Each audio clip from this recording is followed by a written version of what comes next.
సింహరాశి వారు మాఘ పంచమి సందర్భంగా ఎలాంటి విధి విధానాలు పాటించాలో ఈ వీడియోలో సవివరంగా సంపూర్ణంగా తెలుసుకుందాం. సింహరాశిలో ఏ నక్షత్రాలు వస్తాయనగా మఖా నక్షత్రంలోని 4 పాదాలు, పుబ్బా నక్షత్రంలోని 4 పాదాలు, ఉత్తరా నక్షత్రంలోని 1 పాదం కలిపితే సింహరాశి అవుతుంది. చాలా మందికి పుట్టినటువంటి కాల సమయంలో డేటా బర్త్లు లేనటువంటి కారణం చేత పేరు యొక్క మొదటి అక్షరాన్ని అనుసరిస్తూ ఆ రాశిని తెలుసుకునే ప్రయత్నం చేద్దాం.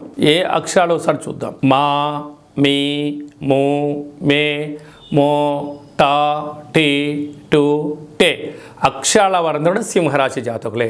సింహరాశి అధిపతి రవి సూర్యనారాయణ స్వామి వారు. వీరు ఈ మాఘ పంచమి సందర్భంగా అమ్మవారికి గోధుమలతో కూడుకున్నటువంటి పాయసాన్ని ఏర్పాటు చేయడం, కేసరి లాంటివి ఏర్పాటు చేయడం, ఎరుపు గాజులు, ఎరుపు పుష్పాలతో అర్చన చేసి అమ్మవారి యొక్క బొట్టును లలాటంలో ధరించడం వలన చదువు, జ్ఞానము, సద్బుద్ధి, సత్ప్రవర్తన వీరి సొంతమవుతుందని చెప్పి గమనించాలి. ధన, వాక్కు, కుటుంబస్థలో కేతు ఉండడం వలన ప్రతి సమయాన్ని, ప్రతి నిమిషాన్ని, ప్రతి క్షణాన్ని, వ్యక్తిని ఆర్థిక సంబంధాలుగా చూడడమే ఒక భావనగా కాకుండా మానవ సంబంధాలుగా చూడగలిగితే సమాజంలో మీకు ఎనలేనటువంటి కీర్తి, ప్రతిష్ట మీ సొంతం కాబోతుంది.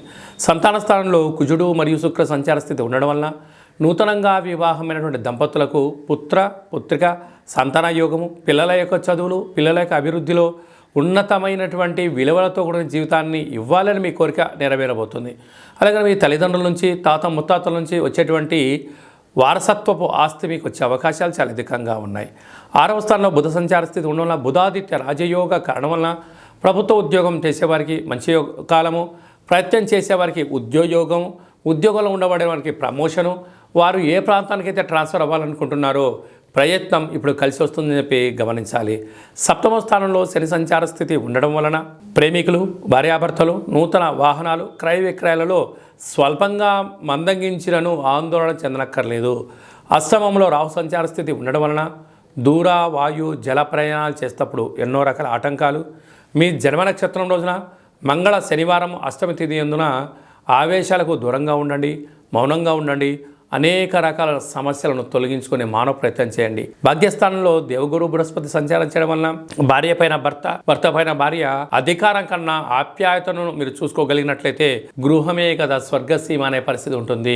విదేశాలకు వెళ్ళాలి అనే వారికి మీ కోరిక నెరవేరబోతుంది. విద్యార్థులకు ఇది చాలా మంచి కాలం అని చెప్పి గమనించాలి. సాఫ్ట్వేర్ ఉద్యోగస్తులు, హార్డ్వేర్ ఉద్యోగస్తులు, స్వయం వృత్తులు, సేవా రంగాలు, వ్యవసాయ సోదరి మనులు, గృహ భవన నిర్మాణ కార్యక్రమం చేసే వారికి ఇది చాలా యోగదాయకమైన బంగారు రోజులు అని చెప్పి గమనించాలి.